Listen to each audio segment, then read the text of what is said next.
মানে ওনারা যা চেয়েছিলেন কোটার বিষয়ে কিন্তু আর কোনো বক্তব্য এখন আর নাই। কোটা বিরোধী আন্দোলনের কোনো কথা এখন আর মাঠে নাই। তারপরও মাঠে মানুষ কেন? তাই আমি স্পষ্ট বলছি যে কোটা সংস্কার আন্দোলনে আমরা একমত। যারা নিহত হয়েছে, আহত হয়েছে, তাদের ব্যাপারে আইনি ব্যবস্থা নিতে আমরা একমত, আমরা সাহায্য করতে চাই। কিন্তু এই আন্দোলনটাকে যদি আপনারা মনে করেন, এই আন্দোলনটারে যদি আপনারা মনে করেন যে এখন আপনারা সরকার পতন করবেন, আপনারা মাননীয় প্রধানমন্ত্রীকে কোনোভাবেই দেখতে চান না, তাই এই আন্দোলনে তো আমরা সব একমত না। এটা আমি জানেন যে ডিবির যিনি হারুন সাহেব ছিলেন, এই যে হাইকোর্ট তাকে নিয়ে একটা কথা বলছে যে তামাশা, আপনি জাতির সাথে এটা তামাশা। এরপরে কিন্তু সরকারের একটি, আমার কাছে মনে হচ্ছে এটি ভালো দিক যে পরের দিনই কিন্তু তাকে এখান থেকে সরাই দেওয়া হয়েছে।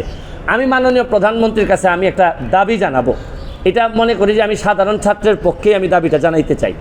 এইটা হচ্ছে গিয়ে যে এই প্রক্রিয়ায় হারুন সাহেবকে যেভাবে সরাই দেওয়া হয়েছে, এই প্রশাসনে মন্ত্রী থেকে শুরু করে এবং দলের নেতারা যারা এই কাজের সাথে ব্যর্থতার পরিচয় দিচ্ছেন, আমি দাবি জানাবো যে তাদেরকেও যদি এই জায়গাগুলো থেকে সরাই দেন, তাহলে আমার মনে হয় ছাত্রদের জন্য আরেকটি শান্তির বিষয় হবে। প্রথম দিকে শিক্ষার্থীদের আন্দোলন যেটা ছিল, এইটাতে আমার ব্যক্তিগত অপিনিয়ন যে আওয়ামী লীগ এবং সরকারি প্রায় 90% লোক এই যে আন্দোলনটা ছিল সংস্কারের, এটার সাথে একমত ছিল। কিন্তু শুক্র শনিবারে আমরা ব্রেক মেরে দিছি।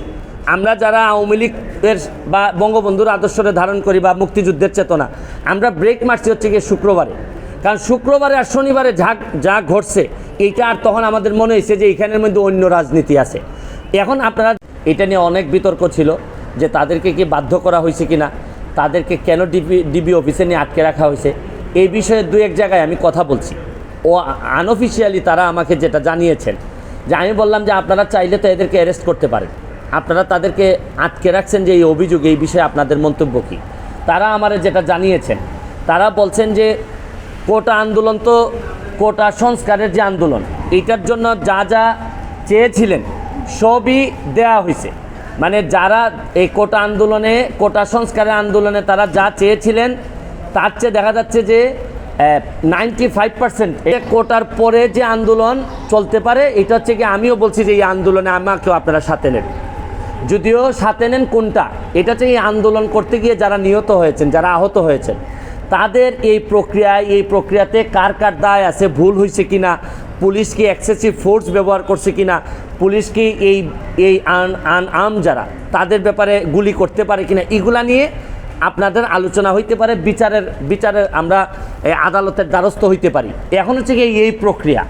এবং আপনারা জানেন যে কমিশন অলরেডি রংপুরে যাবে, এটার প্রক্রিয়া শুরু হয়েছে। মাননীয় প্রধানমন্ত্রী বলছেন যে এই তদন্ত প্রয়োজনে জাতিসংঘ এসে এটা করুক। আমি এটাকে সাধুবাদ জানাই। এবং আমি আরেকটা কথা বলতে চাই, আপনাদের বিচারের প্রক্রিয়াতে না গিয়ে আপনারা যদি আন্দোলন সংগ্রাম এবং ভাঙচুরে যদি আবার জনসাধারণের শৃঙ্খলা নষ্ট হয় এরকম কাজে যদি জড়িত থাকেন, তাইলে তো রাষ্ট্রের এবং সরকারের এটা রক্ষা করতে গিয়ে আবার শক্ত অবস্থানে যাইতে হবে। এর মানে কি দাঁড়াচ্ছে? আমি স্পষ্ট বলছি যে কোটা সংস্কার আন্দোলনে আমরা একমত। যারা নিহত হয়েছে, আহত হয়েছে, তাদের ব্যাপারে আইনি ব্যবস্থা নিতে আমরা একমত, আমরা সাহায্য করতে চাই। কিন্তু এই আন্দোলনটাকে যদি আপনারা মনে করেন, এই আন্দোলনটারে যদি আপনারা মনে করেন যে এখন আপনারা সরকার পতন করবেন, আপনারা মাননীয় প্রধানমন্ত্রীকে কোনোভাবেই দেখতে চান না, তাই এই আন্দোলনে তো আমরা সব একমত না। এটা আমি বারবারই বলছি যে আমি ব্যারিস্টার সুমন, আমি একজন স্বতন্ত্র এমপি হিসাবে আমি তো আমার পতন চাইতে পারি না কারণ ছাড়া বা আমার বিরুদ্ধে অভিযোগ ছাড়া। এখন সরকার পতন মানে তো আমারও পতন আমি চাই। এখন প্রশ্ন হচ্ছে গিয়ে কোটা আন্দোলনের জন্য আসছিলেন, আপনারা সফল হয়েছেন এবং এটা মানতে বাধ্য হয়েছে সবাই, এটা আদালতের মাধ্যমেই আসছে। এখন আপনারা বিচার চাইতে পারেন যে কোন কোন জায়গায় অন্যায় হয়েছে